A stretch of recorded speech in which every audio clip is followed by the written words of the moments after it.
word why. What a curious word. The kind of word that can make us cringe, feel defensive, or even distant. But you know, sometimes why is the key that can unlock so much to our lives. Join me as we explore the why with fascinating contributors to the world, those that entertain us, inform us, teach us about life, and if we're lucky, inspire the next in all of us. I'm your host, Dr. Rod Berger, and welcome to HeadRoom, a production of Rainlight and co-produced by Old Soul. Let's go. Okay, so I think this is really important. You know, when I think about negotiation, I think about my children. I think about the ways in which they're going to navigate the world, having both a boy and a girl, how that may be different, how that may be experienced differently, whether or not it should be. And I wanted to talk to somebody who's in the space and has been doing some great work. And so I think that that's going to really benefit our conversation today. I want to introduce you to Cindy Watson. She's the founder of Women on Purpose and creator of the Art of Feminine Negotiation and Persuasion programs. She's also the founder and managing partner of Watson Palmer Law as an attorney specializing in social justice law for 30 years. She is a TEDx and international speaker, Wall Street Journal and USA Today bestselling and award-winning author, master negotiator and negotiation coach, and consultant known for her passion, commitment, and ability to inspire. As a world-class women's empowerment coach and consultant, Cindy has a proven track record empowering, advocating, and motivating people to rediscover their purpose and become the best version of themselves so they can negotiate their best life. Okay, Cindy, do I give you a softball question? Let's start with this. I think when people think about negotiation, the first thing that comes to their mind, whether it's sort of glibly or not, would be around the relationships that they're in. And they think that the negotiation between themselves and their partner, their spouse, even with their children as their children sort of grow. Can you walk me down sort of the path of where negotiation, sort of the pillars start? And are we, in essence, aware of some of those pillars as they start to grow and develop? Yeah. Well, I love that question. It's funny because it's interestingly not a softball to the extent I would have thought it is, because I'm a big believer that all of life is a negotiation, right? I mean, whether, just as you've said, Rod, whether we're negotiating with our kids, with our intimate partner, with service providers, with banks, insurance companies, and yes, in the boardroom, multi-million-dollar deals. But most people, when you say the word negotiation, immediately picture a boardroom in power suits, right? The big, big shoulders. And I actually surprisingly get a lot of pushback when I characterize your relationship with your kids or intimate partners or friends or family, extended family as a negotiation. People get their feathers quite ruffled about that. So I love the question. And I guess the starting point I would say is, I'm on a mission to help people reframe and recognize that all of life is a negotiation, because when you show up with that intention, you show up differently, right? You prepare differently. You think more deeply, you consider who you want to be in the interaction, as opposed to often with our family member and our personal relationships, we're in a very reactive mode and we're just winging it and we're not preparing for these difficult discussions, which is why they often go sideways. Sydney, okay, so a question then. I think of it a little bit like a threshold that someone has to cross, and whether that is earlier in their life or sort of later on in life, at that point when they feel, it's almost like it's a value proposition, like an internal, a self sort of reflecting value proposition that says, I am valuable enough to be able to negotiate and create a sense of agency. And yet there seems to be, and maybe it is culturally based, so we'll keep this to our country here in the US, but where that sort of that fork in the road comes, where we decide that, we can communicate our position. And do you find that it does sort of, does it get down to that sort of baseline of whether or not you feel confident in yourself to communicate your position? Because I find that people who are really good at negotiating are incredibly confident. Yeah. Yeah. And it's interesting because people confuse, I think, assertive with aggressive. And it's one of the problems. And I wish we were taught this in elementary school, because it starts that early. And one of the things I say, it's not even just that threshold question. I'd go a step further and say, our first and most important negotiation is negotiating our mindset. And we need to do that every day. When we wake up in the morning, before every difficult conversation, when we're looking to start a new relationship or a business encounter, it's really critical to dig in and negotiate our own mindset. whether we value ourselves, whether we believe in ourselves, what we want, who do we want to show up as? All of those questions involve negotiating our mindset. And the problem, I think, comes around because everything we've been taught about negotiate, to the extent that we're taught at all, I guess I should say. Yeah, fair point. Most of it is based on myths about what it means to negotiate. And I think it's one of the reasons the world's so out of balance today. So I would imagine this is sort of rhetorical, but that it is the art of the negotiation itself. It's not about command and control over another human being or circumstance, but that seems to be how it plays out, whether that's TV, movies, just that social experiment that we have, even in the on the athletic field, right? I mean, we see that in activities, we see that in our hobbies as adults. Is that fair? I mean, I'm thinking that's a myth. I'm laughing because you're speaking my language for sure. And I speak about this often. I do think we are, sadly, have been increasingly getting sort of conditioned to worship at the altar of power. And most conflict arises from a sense of powerlessness, right? And the problem is when all the conditioning we're getting, whether it's from our TV, our entertainment, the little that we're taught about or read about negotiations, is about exerting power over others, exerting control over others, as opposed to power with the power of collaboration, the power of creation, the power of coming from a place of service. These are much more valuable and elegant and constructive ways to come to any bargaining table, whether personally or professionally, to get better outcomes. But where does personality style, Cindy, fit into that? Because I think that maybe we're starting off sort of opening the wrong door, because we have this sense that you have to be an extrovert to be able to communicate and sort of stand your ground. There's sort of this firmness that feels like you have to be rooted in your position, especially these days.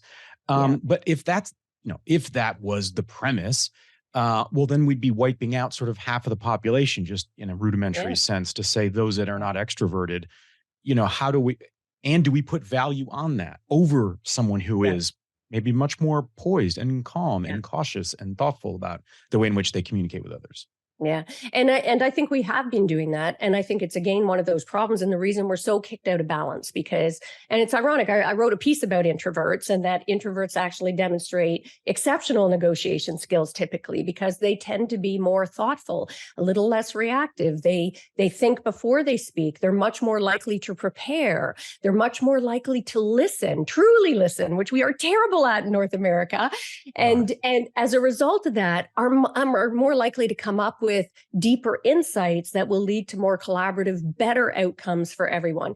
But there is no question we are a very extrovert-driven society now. We celebrate extroverts. And in the boardroom, in the business world in particular, we are much more likely to promote extroverts. And I think we do that to our detriment, right? And we also diminish the reason my book is called The Art of Feminine Negotiation, which I had to think long and hard about because I knew there would be resistance to that concept.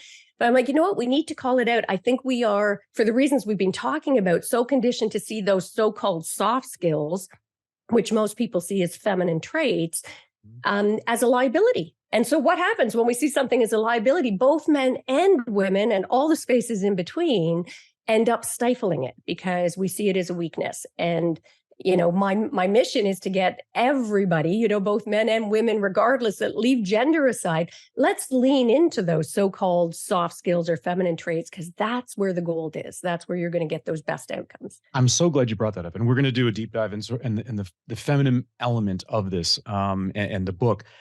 But the irony, so the other day I moderated a panel at a well-known school here in Nashville, and it was around artificial intelligence and entrepreneurism. And these young people asked some fantastic questions. And I kept thinking in my head around this, how do we support this next generation, Cindy, if we don't incorporate in the skill of negotiation, the skill of poise, and the value of poise when you are negotiating, right? And the power of agency and how to basically dispense that agency amongst others in business situations, and that's a part I really struggle with, because the flip side of that coin is mental health for entrepreneurs. Yeah. And it's like I earlier this year, I had a chance to interview Magic Johnson, and I asked him he's a fantastic entrepreneur. And that was a question I asked him about. Why are we not exploring mental health when it comes to entrepreneurs? And he said he'd never been asked that question. He went on we went down this entire path. Yeah. And that to me is sort of a sad state of affairs that we're not exploring that, because I think I have to feel good about sort of my constitution at that given point in Yeah. time to be able to negotiate, to understand Yeah. my place. And if we're now supporting young people to go into business for themselves, they're going to have to be negotiating from the word go. Yeah. And No. the Well, downslide of that, right? So I'm just curious as to your reflection on that as an observation when we think about the next generation, both North America, Europe, and beyond. yeah. Oh, I mean, that's such a loaded question. I mean, we could talk for days about that. And it's sadly, it's a subject I think we pay a lot of lip service to, right? Where there's a lot of talk about talking about mental health, but we're not doing it in meaningful ways. We're being very superficial in the approach. And my hope, and maybe I'm being naive and just optimistic, but everybody talks about the impact of COVID and the great resignation. And I like to think of it as the great reset. And my hope is, I think people were so shaken to their core that they re-examined their lives in ways that maybe we haven't in a long time, re-examined how society works in a way that we haven't in a long time, reprioritized how we want to show up, how we ought to show up, both individually in our interpersonal dynamics, but also on the world scene. And I think that's something we haven't done in a very long time. And I saw this shift because I've been preaching about this for years now. And I saw a shift where the first time, and again, regardless of whether I think people attributed it to gender improperly, but at the very least, I think there was the value of so-called feminine stock went up, let's put it that way, where people were saying, we need to find a softer way to do things, a more collaborative way to do things, because mental health is at an all-time low, suicide rates, depression rates, all-time highs. And you've touched on a very soft chord for me here because, of my 3 kids, one was diagnosed with a very serious mental health issue during COVID, and the other 2 are struggling as well. And I want to just circle back quickly to the impact of TV, because I think you hit on something really important. And I'm dating myself here, but I think about growing up in sort of my generation where the role models on TV, it was like the good guy always won, your word was your bond, and all of those kinds of expectations, right? Whether in Disney or beyond. And now, if you look, most of the key TV shows that we're watching or the movies that we're watching, somewhere along the way, the protagonist has actually become the anti-heroes. We're almost always rooting for the so-called bad guy, right? Whether it's, you think of Breaking Bad or Sopranos probably kickstarted that trend, Yeah, and Ray Donovan and all that. And every once in a while I catch myself going, I am hoping he does not get caught by the DEA while he is grinding up bodies in the back room. So, right. And what does that say about me? Yes, and our society. So yes, I think a recognition about the importance of mental health and healthier, open dialogue. Let's start truly getting rid of the stigma around mental health. And, we've seen that a lot in our family as my son has spoken out. And to be quite candid, Rod has paid a high price for being very vulnerable and open about his mental health issues. So that needs to shift.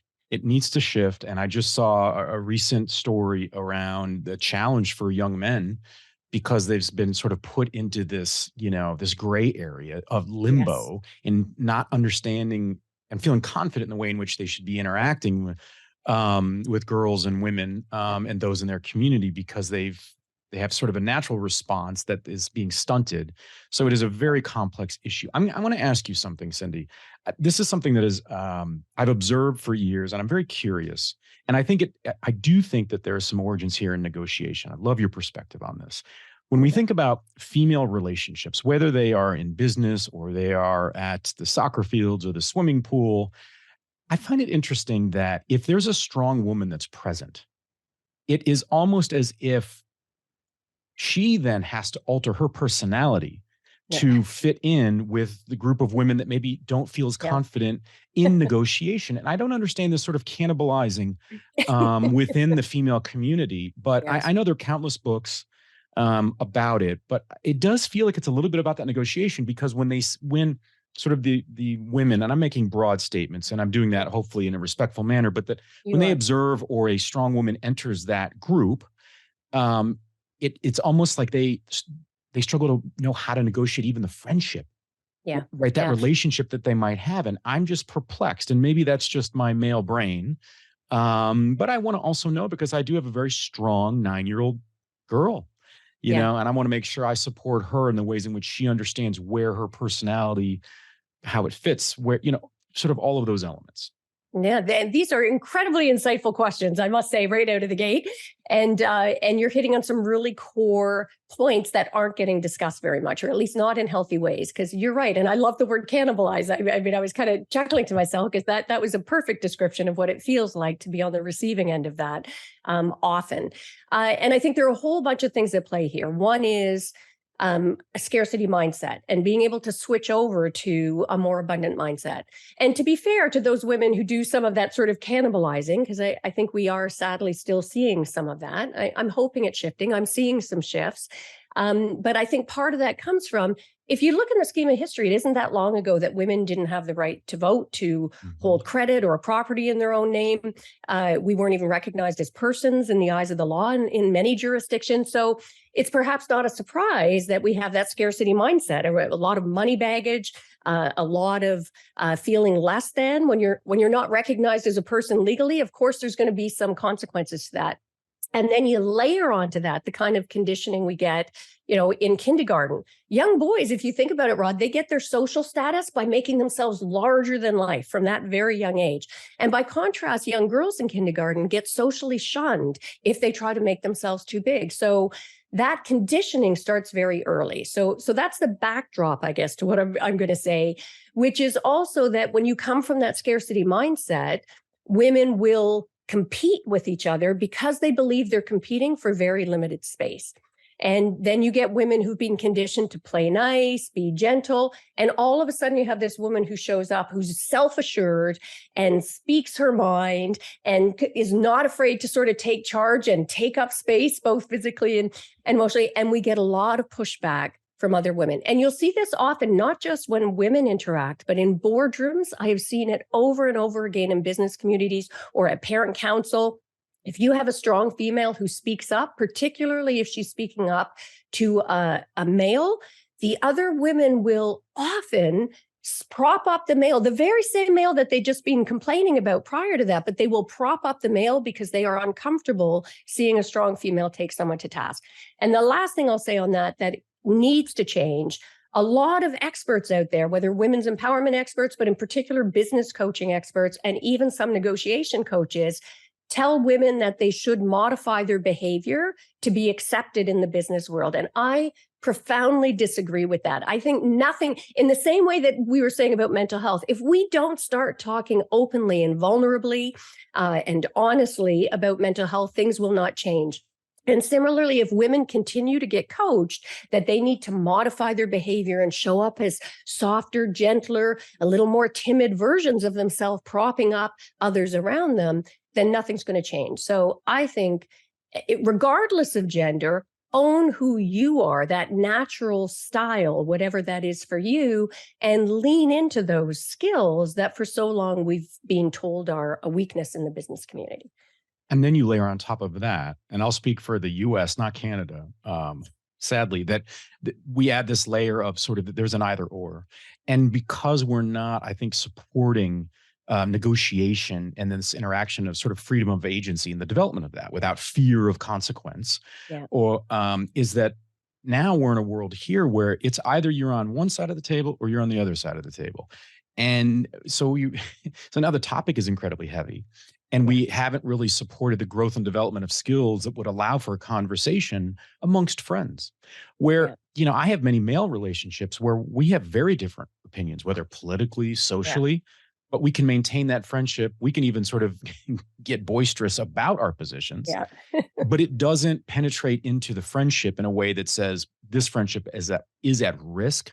And I personally have seen too many women that have had to make real, I think, significant choices personally on the friends and the communities that they're a part of, because that part of it is either not there or it hasn't been allowed to sort of breathe, like opening a bottle of wine, like let the air, sort of do its magic.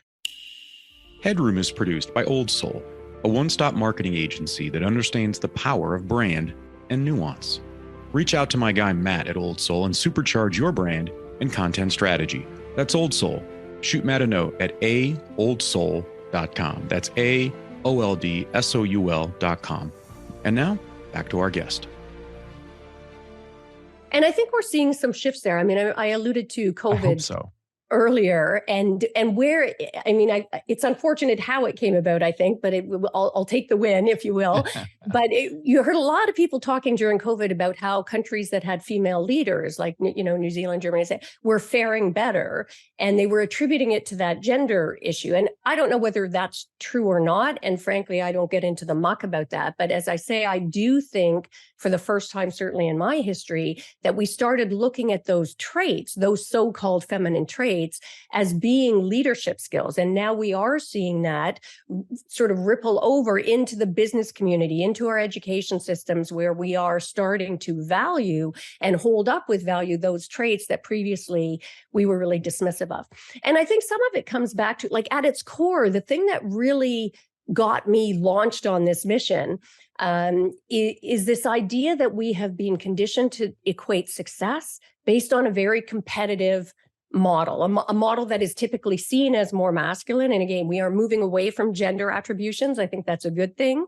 I think we got a long way to go still. But certainly there have been studies that have done where they look at a bunch of traits. They've done it to, you know, 60 different countries and 60,000 people, and asked them to attribute whether particular traits are masculine, feminine, or neutral. And surprisingly, there's really high consistency about what traits people view as either masculine or feminine. And if we keep seeing that more competitive model as the only path to success, then it's not surprising that we're going to get the kind of polarity that we're seeing, that kind of polarization that we're seeing in the US in particular, but I would say today across the world, globally, we're seeing that. And part of it comes back, we do not listen, and we're looking for the win. If we see negotiation as a win-lose proposition rather than and I hate when people say win-win, because most people, when they talk about win-win, they talk about splitting the baby. You know, I want X, you want Y, either you get X or I get Y, or we find some compromise in between. I even hear really skilled mediators say, I know I've done my job well, when everybody walks away unhappy. I'm like, no, good grief, that cannot be the test. It's, I come thinking I want X, you want Y, and I come with absolute empathy and curiosity, and I call the art of fascination, truly seeking to understand and meet your needs, if at all possible. Then we come up with solutions that are better than X or Y, Rod. And that's been the missing piece that I'm hoping we're going to shift into. Cindy, I want you to paint the picture for me, if you don't mind. Like, sort of walk me into the coffee shop or your office, or when you're speaking and you hand your book to a female professional. Yeah. Because to me, it's one of these revealing, it has the potential to be a revealing moment for an individual, a man or woman in this manner, that says, if I start to read this book and I start to go through this, I'm going to learn about myself. Right. I'm going to learn about ways in which to engage, maybe in a different way that feels more authentic to me. But it can also reveal the things that I, in essence, haven't maybe been employing. And that sometimes can be the thing that keeps people from seeking, you know, sort of extended knowledge opportunities and learning and these sorts of things. So what is it like? I would just imagine it doesn't have to be something that's said, but a look, sort of a glance that someone has that, you know, they want to read it. You know, right. And but they also know that it could be a little bit of a Pandora's box. And sometimes depending upon the day and the situation, that may challenge us. And I'm just curious as to that experience that you have as the author, as a passionate professional that is extending yourself to help others, just that exchange. Yeah, you have a beautiful way of expressing yourself, by the way. I love how you frame your questions. And I would say for me, I find typically the engagement will come mostly at what I call the extremes, right? Because of all the conditioning we've been talking about, and that kind of expectation, and our belief system, our flawed belief systems about what it means to be successful in negotiation and business and beyond. What ends up happening often with women in particular is either at one end, they shy away, right? They shy away from negotiating or stepping into their power, whatever you want to call it, because they're afraid of the conflict. And we can talk more about conflict in a bit, because that also, we need to reframe how we look at conflict. But so I catch when you say that or that I know I'm going to be able to have a meaningful connection with somebody who has probably spent a lifetime sort of shying away from stepping into their power because they want to avoid conflict. But equally interestingly, at the other end of the spectrum, I'm typically pretty confident I'm going to be able to have a meaningful connection with what I call the overcompensator. And I don't mean that pejoratively, because goodness knows I was guilty of it. I started law school as a fresh-faced 20-something coming, right out into the world, and looked around, and most of it back again, I'm dating myself in law. I was almost always the only woman in the room. My clients were predominantly male. The adjudicators were predominantly male. Certainly the other side were predominantly male. And very quickly, all of that conditioning came in. I'm like, I'm not going to get taken seriously unless I get scrappier, right? Because that's what we believe makes a great negotiator. The person who's talking the loudest and longest, the person That's who's right, Cindy. going for the win. And so I know I'm going to have that. My clients called me the barracuda, which they meant as a compliment, which speaks volumes. And until I had my epiphany, I showed up that way and believed I was being successful. And so I think that look, as you say, that understanding that passes is easiest at both ends of the spectrum. Where it is a little bit more challenging sometimes is the middle ground, where they've probably not even thought of it before or don't consider where they are on the spectrum. And that takes a little bit more discussion, I think, to open the door. Transitioning from the barracuda, I'm using your words, to where you are now as an author and speaker, and all the different ways in which you're helping to support professionals, both men and women. Was there a watershed moment for you that said, yeah, that worked for me, but there's a different door that I need to go down, and I need to apply it not just to myself, but I need to give back? Yeah, I would say there were a series of watershed moments. In the interest of time, I won't take you through all of them, but I think, as often happens when we're making a big transition, we have an epiphany, but then we revert back to our old habits. And then we need another epiphany, and we revert back to that deep-seated, deep-rooted sort of conditioning. So one of my first ones, I think, was my daughter, when she was born, got diagnosed at 2 months with a really serious heart defect. And I won't take you through, there's a whole story around, I speak on this often because it's a beautiful sort of parable, if you will, about the art of negotiation. But I recognize it, and everything that could go wrong did. And we spent almost 3 months in the hospital in critical care with her, every day being life or death decisions. And it wasn't until later that I recognized that, wow, you would have thought if there was ever a time that I would have brought the barracuda to the table, that would have been it, when I was fighting for her life. But I didn't. It was like intuitively I reverted back to what were my more natural skill sets. I was building rapport, bringing empathy to the table with the doctors, the nurses, the administrators. I was being flexible. I was having to really tap into my intuition.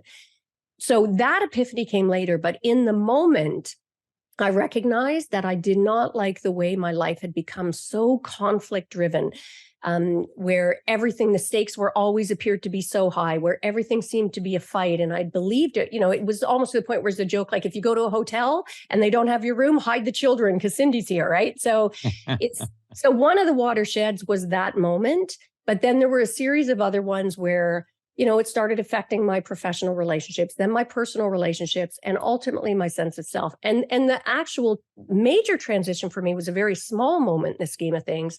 I was having a discussion with my son. I thought we were having just a normal conversation, but I could see his frustration level growing and growing. And then at one point, he just sort of blew over. He's like, "For God's sake, Mom, does every conversation with you have to be an argument that you win?" And I know it sounds corny, but it's like I saw my heart get pulled out of my chest and shatter on the floor in front of me. And I thought, I don't want to live like this anymore. I don't want to be this person. And that's when I really started digging and thinking back, wow, when I was in that natural, intuitive place, I actually got better outcomes. Negotiation course I took in law school, where I was back in my authentic self before I got the practice of law and felt like I needed to be scrappier. I won virtually every simulated negotiation in the course that year. And I'm not saying that to brag, but because I was not coming from that place of competition, win, lose. I was totally about bringing empathy to the table, listening, rapport building trust, all of those things which came naturally to me that I had suppressed. I want to learn more about your family and you growing up in particular, and sort of the choice of a law career early on. Was there a sense of justice? Were you the young, sort of first, second grader that if somebody took the glue stick or the scissors and it wasn't fair, that little Cindy was going to alert the teacher? I'm just curious as to where that came from, because I think we have the opportunity to identify and Yeah. understand behaviors and actions, and not for just sort of labeling at all, but for Yeah. a deeper understanding and how we can support growth and development of Yeah. people's authentic self. Yeah, that's a great question. I love that. And yeah, definitely my roots accounted for my path, no question. You know, I grew up in a low rental apartment complex in a pretty what was considered a tough neighborhood. You know, we talk about being born on the wrong side of the tracks. For us, there was a physical creek, and it was being on the wrong side of the creek. Mm. And so, and my dad was a factory worker, and I remember, oh my gosh, there were always fights about money. There was just never enough money, and it was such a struggle. But also, one gift that you know my dad in particular, I think, gave me that I wasn't aware of as a kid. It wasn't until much later in life was the gift of believing in my voice. Like we had very spirited discussions around our crappy little kitchen table growing up, and you know, and my dad subtly, I wasn't aware of it at the time, but not only allowed but really encouraged kind of vociferous debate back and to challenge him about his ideas and ideals as well. Um, my mom, much less so. You know, she would periodically weigh in, but certainly both I think my dad wanted boys. You know, he used to teach inner city kids to box. He didn't teach us to box, but he did teach us to fight, I guess, if you will, and believe in a sense of justice. So yes, as a young girl, I remember hearing about how the Indigenous people were treated, and I would literally feel like a fire in my belly, or about the miners and how they, you know, how many miners died. And again, it was always that fire in my belly anytime there was a sense of injustice. So yeah, definitely came from a really young age, Rod. Your dad sounds like a fascinating character. What do you think it was about? Because I get the sense that you are, I mean, you weren't boxing, but there's a boxer mentality, right? And Yeah. probably you needed to have it. But Yeah. what does it say about him? You know, that I'm thinking, of course, with a paintbrush that's Hollywood in that regard, but you know, a guy who's working in a factory that is living, to your point, maybe on the wrong side or the less, you know, Yeah. desirable side of the creek, Yeah. that he had enough wherewithal to say, there can be an imprint that I Yeah. can have on my children, that is through communication. I mean, Yeah. you can see that sort of the roots, as you described that, sort of Yeah. taking shape and form, and germinating over time to where you've now become who you are today. Do you think back to the choices he had to make to then provide that kind of opportunity for you? Yeah, and thank you for recognizing that because my dad sadly died far too young. He left us at only 52 years old. And I do attribute a lot of where I am to him and his teachings. And it's funny, he had no formal education. Like, to be honest, right, I'm not sure my dad ever finished grade 6 formally. They just kind of kept bumping him ahead. But he read voraciously. And he was probably the most insightful person that I have ever, still today, I've not, and even when we talked about that gender piece earlier, I remember my dad like decades and decades ago when I was young, and you know, talking about as you know, as they called it then, the women's lib movement. And you had mentioned earlier about young boys and the mental health as they struggle to sort of find their place and how to interact. And my dad called that like really early in the process. I remember my dad saying, as gender roles are starting to shift, and trust me, we're going to see these bigger and bigger shifts, and as women step up into, you know, more of their own power and powerful positions, we're going to see a lot of pushback, that pushback reflex, and be prepared for probably a generation or two of mass confusion as men struggle to find their role and their place anymore. And that served to be very prophetic. I think we're seeing a lot of that now. So yeah, and I think my dad was very intentional about that. Like all of my dad was the guy who, with any of my friends growing up, was and I didn't recognize it at the time, but I think consciously building up their sense of self and their self-esteem. And when he died, many of them have come back and talked about that, the fact that he was such an pivotal change in their lives to be able to feel that they deserved, that they were enough, and that they had a voice and that they could use their voice. So thanks You for know, asking. you're welcome. When I think about a number of interviews that I've done, I'll get this sense, whether I'm in person or we're doing it over the Zoom or microphones, that there's a relative level of angst that that individual has for something that they want to pursue or achieve, or that they haven't yet cracked the code on. Yeah. I get this sense from you that there's a great sense of peace with where you are, because you have put the pieces of your history together in a way that makes sense, and it's around story, and that's allowing you to really enjoy this part of your career. Would you say that you feel maybe more in alignment with what you are doing and who you are, your own self constitution, than maybe any other point in your career? And I love the word that you use, the word peace, because that is exactly what I would describe. I think I was lacking peace. I fought as a social justice attorney, and I think I affected great change, but there was a high cost that came from that approach. And there is no question I am at a greater peace right now, and ironically getting better outcomes. But this big surprise for me, I would say, and I think for my clients, the biggest surprise, most people come for the business, right? They want more money, more respect, better positions. But I think the biggest surprise for them and for me has been the impact of being more intentional about how we negotiate in my personal life. And that same son, who was my epiphany moment, is also the one who got diagnosed with a serious mental health issue. And he was actually hospitalized early in COVID. So it was a nightmare, and I was in a very reactive mode at that. Obviously, it was so Sure. emotional, and then I partway through, I thought, I'm not practicing what I preach here, and I was able to apply some of the models that I teach now to go, okay, Cindy, check in with your own fear, your own ego, those things that you're too attached to, what you're being reactive about. I call it no fear, FEAR, fear, ego, attachment, reactivity. And then think about the other person. I'm like, oh my gosh, I've been making this all about me and defending myself to him so that he knows that I love him. And I was able to show up from that place of recognizing his fear and how his ego had taken such a shot, and the things that he was attached to for the way his life was going to look and how that was likely going to be very different now. And at first he didn't trust it, as often happens. And again, for your listeners out there, if you embrace this but and choose to show up differently, right, looking for power with rather than power over, and show up leaning into some of those skills we've talked about, those so-called soft skills, at first there'll be resistance because people won't trust it yet.